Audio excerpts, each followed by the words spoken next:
Depuis mon enfance, je collectionne les objets possédés. Leur énergie occulte et mystérieuse me fascine.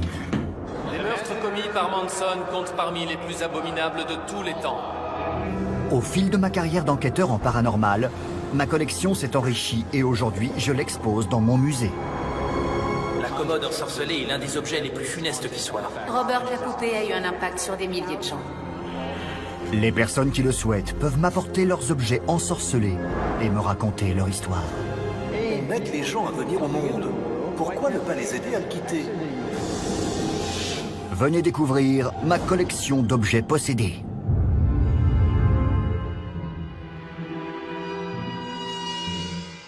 Je m'appelle Cindy Lee, je vis à Phoenix, en Arizona. Je possède un objet hanté terriblement puissant qui a appartenu à l'homme qui a interprété le rôle de Dracula, Bela Lugosi. Cet objet a causé tellement de tourments à ma famille que je ne me sens plus en sécurité avec lui. J'ai donc décidé d'aller à Las Vegas pour en faire don au musée de Zach. Bonjour. Bonjour. Oh, vous apportez un grand miroir. Et évidemment, je vais me retrouver pile en face. Bien. Méfiez-vous, ce miroir est en colère. Waouh! Il est vraiment chouette. J'imagine que ce miroir a une histoire. Ce miroir était dans la maison de Bela Lugosi. Bela Lugosi? Oui, mon oncle vivait là-bas. On allait lui rendre visite quand j'étais petite. Je suis un grand fan de Bela Lugosi. Et donc, votre oncle? On l'appelait Oncle Bob. Son vrai nom, c'est Frank Robert Selletri. Il était producteur de cinéma. Il a produit Blackenstein. Des vieux films d'horreur? C'est ça. Il a été assassiné en 1982. Attaqué par un gang. Sérieux? Oui, c'était particulièrement horrible. Est-ce que... Je déteste demander ça. Allez-y, je vous en prie. Ok, les détails. Votre oncle a été abattu, étranglé. Comment il a été tué?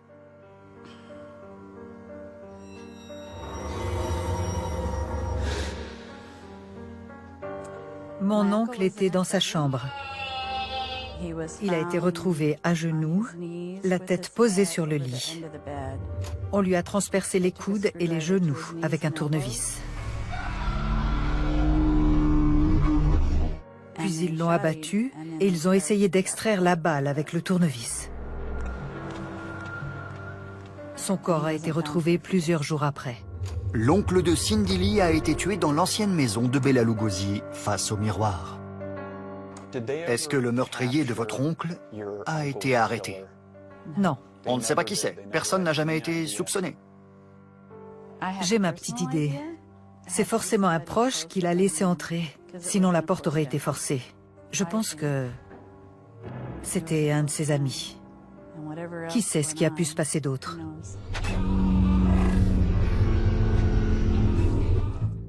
C'est intéressant parce que dans bon nombre de cultures anciennes, on croyait que les images renvoyées par les miroirs venaient d'un autre monde. Beaucoup de gens disaient qu'ils étaient capables d'y lire le passé, le présent et le futur, et qu'un miroir est un portail vers le monde des esprits. Il y a aussi les prédictions. Beaucoup de gens croient qu'en regardant dans un miroir, on peut voir des dieux, des démons, des âmes, et même son propre esprit. Nostradamus faisait des prédictions. Il a vu sa propre mort. J'en sais un peu sur Bela Lugosi, et ce que je trouve intéressant, c'est qu'il avait étudié l'occultisme. C'est vrai. Au moment où il a tourné Dracula, il faisait souvent des rêves dans lesquels il se voyait mort. C'est ce qu'il a raconté en interview dans les années 1930. En tout cas, je trouve intéressant que quelqu'un comme Bela Lugosi ait pratiqué l'occultisme. A-t-il utilisé ce miroir dans ses propres rituels? Aurait-il pu éventuellement voir dans ce miroir ce meurtrier qui n'a jamais été arrêté? Le meurtrier a-t-il regardé ce miroir? Et le miroir a-t-il capturé l'énergie ou l'âme du meurtrier? Ou celle de votre oncle? Ça va? Oui, Qu'est-ce qui se passe? rien, c'est l'émotion. Je suis désolée.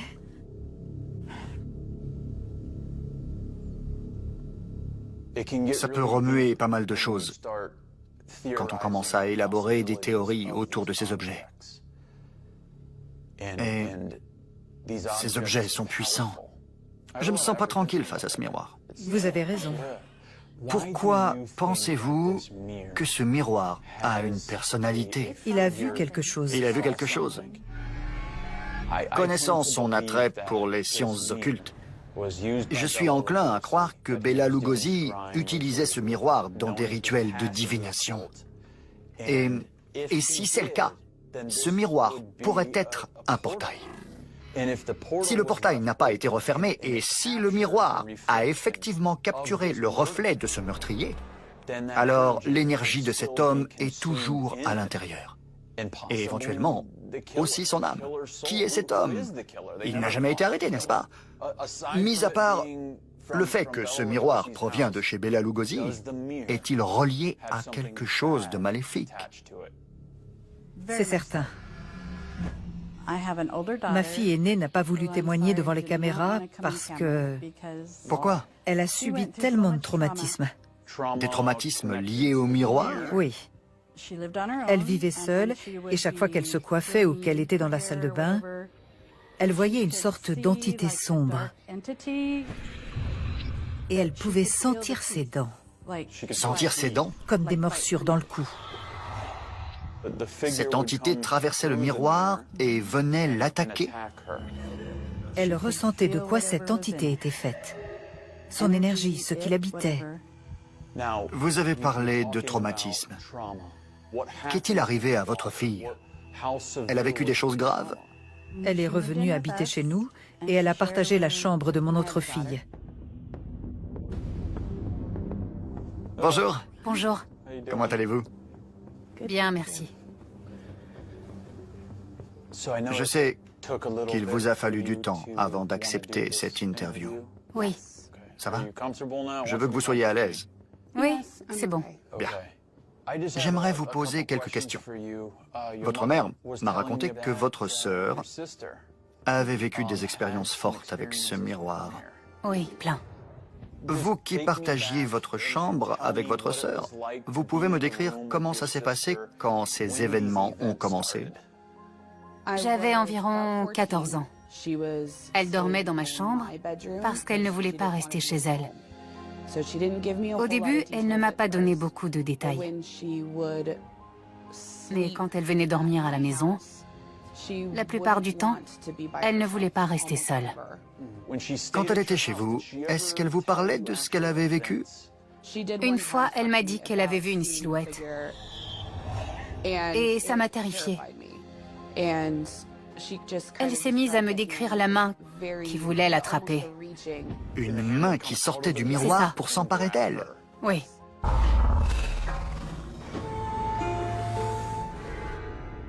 Je suis avec Irene, qui me parle d'un miroir dont sa famille a hérité. Ce miroir a appartenu à Bela Lugosi.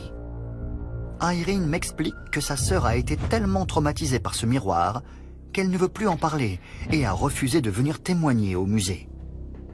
Irene nous livre davantage de détails. Elle s'est mise à me décrire la main qui voulait l'attraper. Une main qui sortait du miroir pour s'emparer d'elle? Oui. Vous avez cru votre sœur? Bien sûr. C'est vrai. Bien sûr. J'étais terrifiée. Mais rien qu'à voir son visage, j'ai su qu'elle disait la vérité. C'est quelque chose qui lui faisait vraiment peur. Ça aurait été difficile de ne pas la prendre au sérieux. Est-ce que sa personnalité a changé? Elle a commencé à deviner des choses. Vous savez, quand vous avez des visions et que vous vous demandez si vous êtes fou ou si c'est bien réel. Est-ce qu'elle est allée voir quelqu'un pour se faire aider? Oui, plusieurs personnes. Elle parlait à un prêtre presque tous les jours. C'était devenu sa hantise? Oui, Le miroir. le miroir. Ce miroir était encore dans ma chambre il y a quelques jours. Attendez. J'ai déménagé. Ma chambre est devenue la chambre d'amis. Mais le miroir est resté dans un coin. Il vous est arrivé quelque chose quand vous dormiez dans cette chambre? Une fois seulement. Cette pièce me donnait la chair de poule. Mais je me suis dit que c'était parce que je n'habitais plus ici. Vous ne saviez pas que le miroir était dans la pièce? Non, Ça n'était donc pas psychosomatique? non. C'est juste que je ne me sentais pas à l'aise. J'ai mis ça sur le compte du changement. Je me suis dit, c'est normal, ce n'est plus ma chambre. Mais une nuit, j'ai redormi dans mon ancienne chambre. Et là, j'ai fait un cauchemar horrible. Il y avait quelque chose qui m'attaquait, qui me griffait, qui me plaquait au sol. Vraiment? Je me souviens juste de ses mains et de ce visage extrêmement sombre. Quand je me suis réveillée, j'avais des griffures partout. Vous êtes sérieuse? Sur la poitrine, sur les bras et même au milieu du dos. C'était impossible que je me sois fait ça toute seule. À certains endroits, la peau était lacérée. C'était surréaliste. Je ne peux pas l'expliquer. C'est incroyable. Vous rêvez de cette chose et vous vous réveillez le corps couvert de griffures. Je pensais que c'était juste un cauchemar. Ouais. Je suis quelqu'un de très rationnel, du genre à chercher des explications scientifiques. J'adore quand ça arrive aux plus sceptiques. Je ne dis pas que je me réjouis de ce qui vous est arrivé, hein, bien sûr. Mais j'adore observer ce basculement chez les sceptiques purs et durs quand ils vivent ce genre d'expérience. Comment expliquer ces griffures à certains endroits de mon dos? Ça ne pouvait pas être moi. À quel moment vous êtes-vous rendu compte que vous aviez dormi dans la chambre où se trouvait le miroir de Bela Lugosi? Pas longtemps après. Je pensais que c'était juste un joli miroir ancien posé là dans un coin. Que voulez-vous faire de ce miroir? Je ne peux pas le vendre, je ne peux pas le donner, mais si je pouvais le laisser quelque part... Vous voulez vous en débarrasser? Sérieusement? Si ce miroir a fait tant de mal à votre famille, au point que votre fille a refusé de venir aujourd'hui pour en parler, Oui, à cause du traumatisme qu'elle a subi, eh bien, je vais lui trouver une place appropriée. Dieu ait pitié de votre âme. Je veux dire, cet objet demande le respect. Vraiment. Je sais. Pardonnez-moi cette question, mais si ce miroir a vraiment servi de portail, vous pensez que le meurtrier... Je sais que c'est une question difficile. Vous pensez que le meurtrier de votre oncle a pu regarder dans ce miroir? Oui. Si l'homme qui a tué votre oncle a regardé dans ce miroir après avoir commis le meurtre, une part de lui est restée emprisonnée à l'intérieur. Ça commence à être flippant. Je ne sais pas si vous ressentez l'énergie qu'il dégage, mais personnellement, je n'aime pas ça. Oui, vous savez, je vais vous dire ce qui se passe dans cette pièce. On reçoit toutes sortes d'objets, on parle d'eux, et on émet toutes sortes d'hypothèses à seulement quelques centimètres de ces objets. Qui sait si ça leur plaît? Lui, ça lui plaît, et il est en colère. Je suis littéralement fasciné par l'histoire de ce miroir. Au vu des attaques paranormales qui viennent de m'être racontées, je pense que cet objet est un portail dangereux vers le monde des esprits. Je pense que ce miroir a le pouvoir de faire du mal autour de lui et qu'il doit être manipulé avec précaution. Bon, me voilà le nouveau propriétaire du miroir hanté de Bela Lugosi. Je le regarde. J'essaie de voir si quelqu'un va apparaître derrière moi. C'est dingue d'entendre les histoires de toutes ces familles, tous ces gens qui ont souffert à cause de ces objets. Pour moi, c'est fascinant de savoir qu'un objet inanimé, comme un miroir, pourrait constituer un passage vers un monde si mystérieux et dangereux. Il était dans la maison de Bela Lugosi. Je tiens peut-être là mon objet préféré de la collection. Qu'y a-t-il à l'intérieur de toi? Es-tu le tueur? Bela Lugosi s'est-il servi de toi? T'a-t-il utilisé dans des rituels? Es-tu un portail?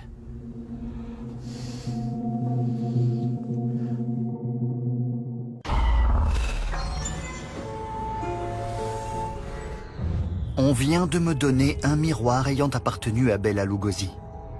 Au vu de la sombre histoire liée à cet objet, je souhaite procéder à une expérience dans la salle d'isolement afin de voir si le miroir possède le pouvoir que nous lui supposons.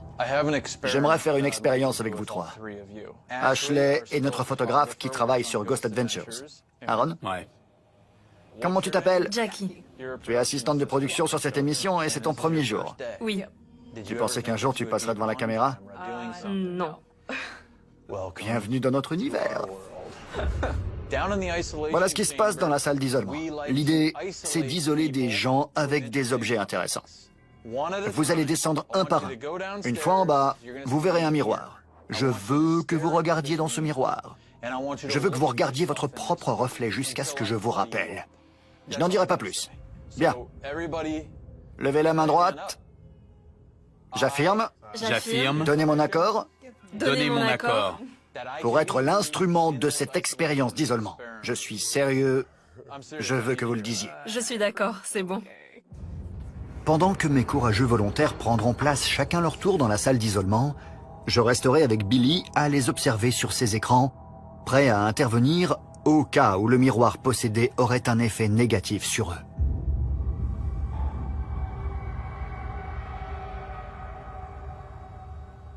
Elle a pas l'air rassurée, regarde-la.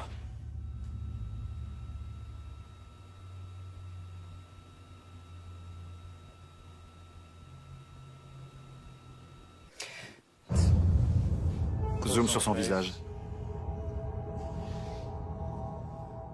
C'est très bizarre. J'ai l'impression de regarder quelqu'un d'autre. Ce que je crois, c'est qu'à force de regarder fixement ce miroir, vous pouvez entrer dans le processus de prédiction et vous connecter à votre propre esprit, même si vous n'aviez jamais pensé pouvoir le faire. Vous entrez quasiment dans un état d'hypnose. Vous commencez à voir le monde des esprits. En utilisant ce miroir, vous pouvez voir dans l'au-delà. Je les fais descendre un par un. Tous semblent vivre des expériences différentes en fonction de la manière dont ils choisissent d'interagir avec le miroir.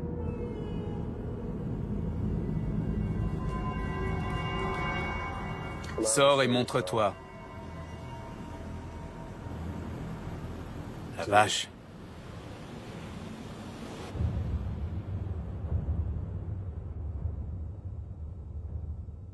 Est-ce qu'il y a quelque chose dans le miroir qui veut sortir?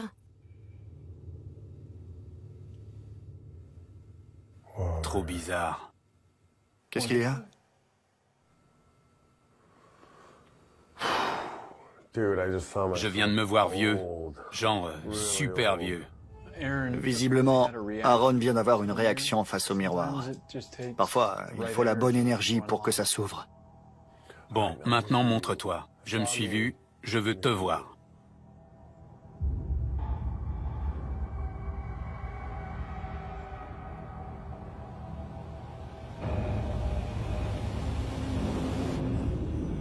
Waouh! C'était quoi ce regard? Je sais pas. Je viens de voir quelque chose. Ashley voit une lumière inexpliquée dans le miroir. Ce qui est intéressant, c'est que lorsqu'Aaron était seul dans la salle d'isolement, lui aussi a vu la même lumière étrange. Je jure que je vois quelque chose. Comme une lumière, pas une ombre, une lumière.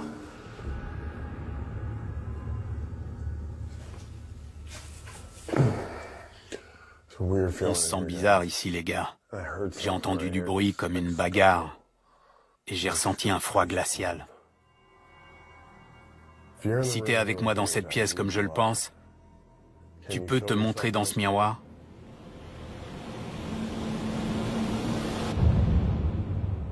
On l'a fait sortir? Ouais. Je décide de mettre fin à l'expérience et de réunir tout le monde afin d'analyser ce que chacun a vécu. Et alors, j'ai vu cette lumière, comme si quelqu'un rentrait derrière moi. Je l'ai vu moi aussi. Cette lumière... Sur la droite. Tu as vu quoi? Ouais, j'ai tourné la tête et il n'y avait rien. Vous pensiez que l'expérience était terminée? En fait, elle ne faisait que commencer. On va passer à la deuxième partie. Elle aura lieu dans votre lit cette nuit. Demain matin, au réveil, je veux que vous me disiez de quoi vous avez rêvé et je veux voir si vous avez des marques sur le corps. Tu serais descendu de toi-même dans cette pièce? Trop tard, c'est fait. Je vais continuer d'observer les effets que le miroir a pu avoir sur les personnes qui se sont portées volontaires et je place le reste du musée sous haute surveillance pendant les prochaines 24 heures. Lorsque j'arrive au musée le lendemain matin, je constate que le sous-sol est inondé. Une grande partie du matériel électronique que nous y stockons est désormais totalement HS. Je filme avec mon téléphone et les images sont inquiétantes. Le sous-sol... On dirait qu'un mannequin s'est noyé. Comme vous pouvez le voir, tout est sous l'eau. Il y a environ 30 cm de flotte. Les esprits peuvent déclencher des inondations.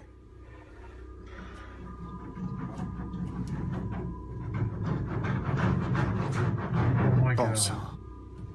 C'est quoi ce b***? C'est pas vrai.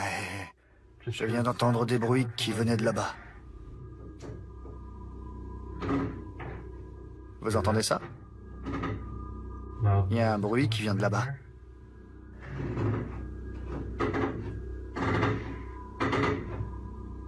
J'enregistre. Toute cette eau, je préfère pas mettre la main. J'en ai assez vu.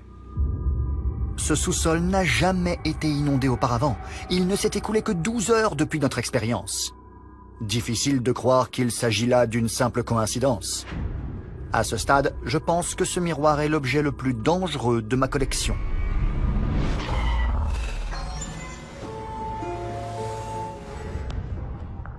Je m'appelle Nick et j'ai acheté la télévision de Charles Manson. À partir de là, ça a commencé à se gâter.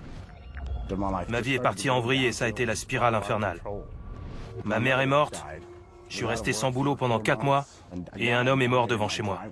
Il faut que je m'en débarrasse avant qu'il arrive quelque chose de pire. Bonjour, ça va? Très bien, allez-y, entrez. Je la pose là? Oui, on va regarder une vidéo? Pas sûr que ce soit une bonne idée. Ah bon? Je m'appelle Nick. Bonjour, Zach. Asseyez-vous. Enchanté. Comment ça va? Bien? Donc, vous avez apporté une télévision? Ouais. C'est la télé de Charles Manson.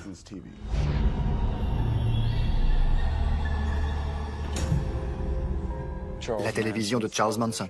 C'est ça. Ok. Comment êtes-vous entré en possession de la télévision de Charles Manson? J'achète des voitures que je revends. J'en ai acheté une qui se trouvait en plein milieu d'un champ à Tuscola, au Texas. C'est une toute petite ville. Et le type qui me l'a vendue m'a dit qu'à l'arrière, il y avait la télé de Charles Manson. Je me suis dit, mais bien sûr. Bref, je ramène la voiture chez moi et je commence à la nettoyer. Et effectivement, à l'arrière, je trouve cette télé noir et blanc. Dessus, on peut lire Pelican Bay Prison. Et il y a son nom marqué derrière. À côté de la télé, il y avait une boîte avec des lettres. Écrites par Manson. Des lettres manuscrites de Charles Manson? Ouais. Avec la télévision? Ouais. Qu'est-ce que ça faisait dans cette voiture? Apparemment, le type à qui appartenait la voiture correspondait avec lui. Il correspondait avec Manson? Ouais. C'est déjà complètement dingue. Ouais. C'est ce qu'on appelle des murderabilia. J'avais jamais entendu parler de ça avant d'avoir cet objet. Quand vous l'avez posé, je vous ai demandé si on allait regarder une vidéo. Et vous avez répondu, pas sûr que ce soit une bonne idée. À la façon dont vous l'avez dit, j'ai l'impression que d'autres choses ont commencé à se produire à partir du moment où vous êtes entré en possession de cette télévision. Ouais. Racontez-moi. Cette télévision, je l'ai depuis 2012. Peut-être 2013. La plupart du temps, elle est restée dehors, dans le garage. On a vendu la maison et alors je l'ai mise dans notre chambre. Vous avez mis la télé dans votre chambre? Ouais. Ok. C'est à ce moment-là que ça s'est gâté. Je suis resté sans boulot pendant 4 mois. Ma mère est morte en 2015. Je suis désolé. Elle était encore jeune. Ça a été très dur. Ouais. Des choses improbables ont commencé à se produire. J'habite au bord d'une grande route. Il n'y a pas beaucoup de maisons autour. Un jour, un motard se fait percuter par une voiture et meurt devant chez moi. Le conducteur frappe à ma porte et me demande s'il peut passer un coup de fil. Je lui dis « Vous êtes qui ?»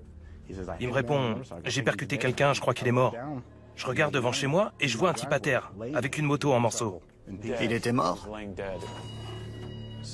Tous ces événements ont commencé à se produire à partir du moment où vous avez mis cette télé dans votre chambre? Ouais. Je suis quelqu'un de plutôt sceptique. Je crois pas à ce genre de choses. Mais à chaque fois qu'un truc pas cool se produisait, un de mes potes me disait « c'est la télé C'est vrai? » Ouais. À quel moment vous êtes-vous dit que cette télé entreposée dans votre chambre avait une énergie négative? Il m'est arrivé tellement de malheurs que j'ai fini par me rendre à l'évidence et à me dire « ouais, c'est la télé ». Où l'avez-vous mise à présent, cette télé? Je l'ai expédiée chez une amie, Ashley. Une fois débarrassé de cet objet, comment vous êtes-vous senti? Beaucoup mieux. C'est vrai? Ouais. Tout de suite après? Ouais. J'aimerais en savoir un peu plus sur cette télé, si vous êtes d'accord. Après avoir décidé d'entreposer cette télé dans sa chambre, Nick, votre ami, a vécu des choses terribles sur un court laps de temps. Je suis donc en train d'essayer de voir si cette télé possède oui ou non une énergie qui lui aurait été transmise par Charles Manson. Quand vous avez reçu cette télé, avez-vous ressenti quelque chose de particulier? Oui, il y a clairement... Il y a une énergie étrange qui s'en dégage. C'est le genre d'objet qu'on ne veut pas avoir près de soi. En tout cas, j'en voulais pas chez moi. D'accord. Donc dans le doute, je ne l'ai pas mise dans mon appartement. Je voulais qu'elle reste loin de moi. C'est intéressant. J'ai entendu parler de beaucoup d'objets associés à la mort ou hantés par des personnes qui leur ont jeté un sort, comme la commode ensorcelée. Et je trouve intéressant d'être en présence d'un poste de télévision ayant appartenu à Charles Manson. Cet homme était capable d'entrer dans l'esprit des gens, la fameuse famille Manson, de leur laver le cerveau pour qu'ils aillent commettre des meurtres. J'essaie juste de comprendre comment Charles Manson, qui est toujours en vie, pourrait jeter un sort à un objet qui lui a appartenu. Est-ce qu'il a posé une empreinte mentale sur ces objets avant de les envoyer à d'autres personnes, en sachant pertinemment qu'ils sont ensorcelés et que son énergie, ou quoi qu'il ait insufflé à ces objets, serait alors libérée sur ceux qui les possèdent? J'essaie seulement de raisonner de manière théorique. Comment cette télé a-t-elle pu être ensorcelée et faire du mal à quelqu'un comme vous? Je crois qu'un objet comme ça peut dégager les mauvaises ondes de Charles Manson. Exact. Et de ce qu'il a fait. Et que ça peut agir sur vous si vous le gardez à proximité. Pour vous, ces événements sont en lien direct avec cet objet? C'est évident. Nick Closter possède une télévision qui a appartenu à Charles Manson. Nous évoquons la possibilité que l'énergie maléfique du tueur ait été transférée à cet objet. Un objet comme ça, c'est pas anodin. Il y a quelque chose qui donne la chair de poule. Et ça finit par vous rattraper. J'ai longtemps lutté, je me disais, non, ça peut pas être vrai, je crois pas à ces trucs-là. Mais c'est arrivé à un point où j'ai dû me rendre à l'évidence. Je me suis dit, c'est forcément ça. Ces choses-là existent. Et il faut que je m'en débarrasse avant qu'il arrive quelque chose de pire. Qu'est-ce que vous avez apporté? Ce sont des lettres retrouvées dans la voiture avec la télé. Elles ont toutes été écrites par Manson. Vous êtes sérieuse? Ils étaient en relation? Oui, ils se sont écrits pendant plusieurs années. Ce que vous m'avez envoyé, c'est la même espèce de sale enfant. Eh ben, dites donc, ça y va les gros mots. Oui. Wow. Est-ce que vous avez pu faire des recherches sur l'homme à qui Nick a acheté la voiture? Oui. Pourquoi cet homme a-t-il vendu cette voiture à Nick avec tout ce qu'il y avait dedans? Est-ce que Charles Manson était entré dans son esprit? Il lui écrit toutes ces lettres en l'insultant, puis il lui envoie cette télé, certainement pour lui jeter un sort. Et tout à coup, le type met tout ça dans une voiture et décide de tout vendre. Je crois qu'il s'intéressait de près à la criminologie. Il a écrit à beaucoup de monde. Il n'y a pas que des lettres de Charles Manson. Il y en a aussi de Ramirez, du fils de Sam. Mais les lettres de Charles Manson lui sont adressées? Oui. Toutes? Chacune lui est adressée personnellement. On parle donc bien d'une relation? Absolument. Il y a même une lettre à la fin qui l'autorise à lui rendre visite. J'ignore s'il l'a fait. Vous savez si sa vie a basculé? Il est en prison maintenant. Pardon? Je ne sais pas exactement ce qui s'est passé, je n'ai pas encore tous les éléments, mais j'ai entendu dire qu'il avait payé des gens pour qu'ils s'introduisent chez son beau-père, qu'ils le cambriolent et qu'ils le tuent. J'hallucine. Il est actuellement en prison. Il a persuadé des gens de tuer son beau-père? Ils ne sont pas allés jusqu'au bout. Mais il l'a fait. Oui, Bon sang! il est en prison pour ça. Comment Charles Manson opérait? Il entrait dans l'esprit des gens Oui. pour qu'ils effectuent le sale boulot à sa place? Cette histoire prend une sacrée tournure. Vous pensez que Charles Manson est entré dans l'esprit de cet homme par le biais de cette correspondance? C'est possible. Certains passages sont vraiment sombres. Et au-delà des lettres, ils ont aussi très bien pu se parler. C'est intéressant. Charles Manson est en prison, il ne peut pas sortir dans la rue, mais ses effets personnels, eux, le peuvent, et ils agissent à sa place. Qu'est-ce que vous voulez faire de cette télé? Vous voulez vous en débarrasser aujourd'hui? Je vais vous la prendre, pour la simple raison que, pour moi, c'est un objet d'étude. J'essaie de comprendre comment ces objets possédés fonctionnent, et j'aimerais étudier ça de près. Bien sûr. Enquêter sur cette télévision. Merci d'être venu. Merci à vous. Et d'avoir partagé votre histoire. Je vous en prie. Nick Closter pense que cette télévision est à l'origine des malheurs qui sont arrivés dans sa vie et souhaite s'en débarrasser. Me voilà donc propriétaire d'un objet ayant appartenu à celui qui fut peut-être le pire meurtrier de l'histoire. Cet objet sur lequel est inscrit le nom de Manson, est-ce qu'il aurait pu transférer son énergie à cette télé? Elle fonctionne encore.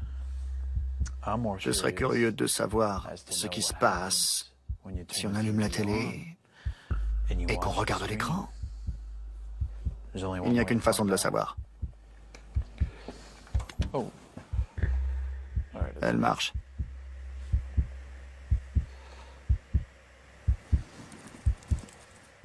Vous avez entendu? J'ai senti l'électricité statique de la télé dans ma main. J'avais jamais pensé à ça, à l'électricité statique que génère ce type de télé quand on touche l'écran. Une chose est sûre en tout cas, c'est que je viens d'ajouter un nouvel objet intéressant à ma collection, ici, au musée. Mesdames et messieurs, j'ai eu l'occasion d'interviewer beaucoup de personnes intéressantes. J'ai interviewé des prêtres sataniques, j'ai interviewé Vlad Tepes, qui a inspiré Dracula. J'ai interviewé son ancêtre, une princesse. Mais à l'instant où je vous parle, je suis sur le point d'interviewer le petit-fils de Charles Manson, Jason Freeman. Et je crois qu'il va nous révéler le changement qu'il souhaite opérer dans sa vie. Je vais lui demander si son grand-père a le pouvoir d'insuffler une énergie négative aux objets, comme à cette télé, et si cela peut agir sur les autres. Comment allez-vous? Bien, enchanté. Merci d'être venu. J'aimerais vous poser quelques questions. Bien sûr, vous êtes libre d'y répondre comme vous le voulez. Je ne vous demande pas de me raconter votre vie. Mais tout le monde a envie de savoir ce que c'est, enfin, disons, ce que ça fait... Ce que ça fait. D'être le petit-fils de Charles Manson. Si je voulais tuer quelqu'un, je vous frapperais à mort avec ce livre. Et ça me ferait rien du tout. Ce serait comme d'aller au drugstore. Eh bien, quand j'étais petit, je comprenais que mon père et ma mère veuillent me préserver. Ils ne voulaient pas que le nom de Manson me hante ou hante mon enfance. Ils voulaient que je grandisse normalement. Ma mère et ma grand-mère me disaient de ne jamais en parler, de ne jamais évoquer ce nom. C'est un nom maudit qu'il ne faut pas prononcer. Votre grand-mère était mariée à Charles Manson? Oui. Lui et moi, ça fait 3 ans et demi maintenant qu'on se parle de temps en temps. C'est vrai? Oui. Et ça vous fait quoi? Après tout ce temps, toutes ces questions restées sans réponse, on m'a tenu dans l'ignorance pendant toutes ces années, alors que je savais très bien qui était mon grand-père. Personne ne m'en parlait, et je n'avais pas le droit d'en parler moi non plus. Ça m'a fait du bien. Vous lui avez rendu visite? Non, mais on devra se parler face à face avant qu'il meure. Il faut que je le voie. C'est inévitable. Qu'est-ce que vous lui direz? Je le prendrai dans mes bras. Je commencerai par ça. Oui. Comment vous échangez avec lui? Par téléphone et par courrier. Vous pouvez me parler de votre père? Oui. Charles Manson Jr. a vécu dans la rue. Il n'a pas eu la protection qu'on peut avoir quand on est derrière les barreaux. Il avait 11 ou 12 ans quand mon grand-père a été impliqué dans ces meurtres. Comment il a fait face à ça? Je crois que la manière qu'il a eu d'y faire face, ça a été de se donner la mort à l'âge de 37 ans. Voilà comment il y a fait face.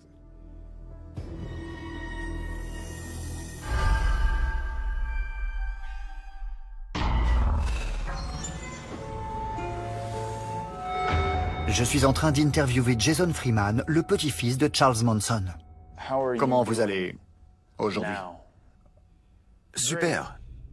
J'ai écrit un livre il y a environ 4 ans. Ça s'appelle Mettre le diable KO. De quoi parle ce livre? Je raconte ma vie, les moments difficiles que j'ai traversés. Un jour, je me suis retrouvé en garde à vue et je me suis dit qu'il fallait que je change. Que je sorte de ce chemin tout tracé. Mon grand-père a passé sa vie en prison. Mon père est mort. Je suis la 3e génération. Qu'est-ce qui m'attend? Comment vais-je finir? Soit je meurs, soit je passe le restant de mes jours en prison. Vous repensez souvent aux épreuves que vous avez traversées, à ce lien avec votre grand-père et à ce qu'il a fait? Comment on peut vivre avec ça? Ça a été difficile à accepter? J'ai un tempérament qui... Mon esprit est sans arrêt submergé de... De pensée? Oui. On est pareil. Oui. On est clairement pareil. Oui. J'ai une autre question maintenant. Il y a une télévision sur votre droite. Oui. Il semblerait qu'elle ait appartenu à votre grand-père. Il y a un mode d'emploi ici, sur lequel quelqu'un a écrit. Vous pouvez me dire si c'est l'écriture de votre grand-père? Oui, c'est sûr. C'est vrai? Oui. D'accord. Bon. Vous avez authentifié l'écriture de Charles Manson. Maintenant, venez jeter un œil. C'est une vieille télé. Vous pensez que votre grand-père transfère son énergie aux objets? Oui. Oui. Quand vous recevez ces lettres, vous sentez quelque chose qui s'en dégage? Je sens de l'énergie. Un pouvoir mental? Oui. Bon et mauvais, c'est les deux à la fois. Vous savez, on a tous le bien et le mal en nous.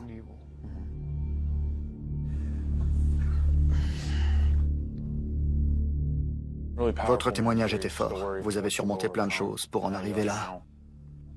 Je veux lever la malédiction qui pèse sur le nom de ma famille. Je veux me faire baptiser. Je veux montrer au monde que le changement se fait en nous. Je veux que les gens voient que si moi, avec mon héritage familial, je peux changer, alors tout le monde a la possibilité de le faire dans sa vie.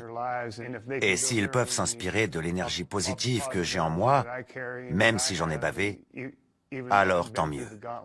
Le fait que vous soyez là est déjà un premier pas. Et on va vous accompagner. On a pris les dispositions pour que ce baptême ait lieu. C'est vrai? Oui. C'est d'accord? Je voudrais mettre une chemise que mon grand-père m'a envoyée. Je veux porter cette chemise pour le baptême. Pas de problème. Je veux lever cette malédiction. D'accord. Vous êtes prêts? Prêt. C'est parti. Ça va déchirer. Ouais. Bravo. Allons-y. Jason est venu me voir en cherchant un moyen de laver son passé. J'ai donc demandé à un pasteur de la région de bien vouloir le baptiser. Symboliquement, Jason veut porter une chemise que son grand-père, Charles Manson, lui a offerte. La chemise que je porterai lors du baptême est un cadeau que m'a fait mon grand-père. Prêt? Toujours prêt. Je veux me faire baptiser pour lever la malédiction qui pèse sur le nom de ma famille, ôter ce fardeau de mes épaules et donner à notre nom un nouveau départ, recommencer à zéro, avec moi. Pasteur Doug, Enchanté. merci de nous recevoir. Voici Jason. Ravi de vous rencontrer. Bon, on y va? C'est parti. Asseyez-vous si vous voulez bien. Jason, je vous baptise au nom du Père, du Fils et du Saint-Esprit.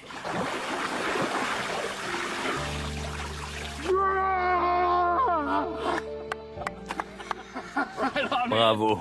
Super. Espérons que cela donne à Jason un nouvel élan et lève la malédiction qui pèse sur son nom. À ce nouveau départ. Ouais, mon frère. Génial.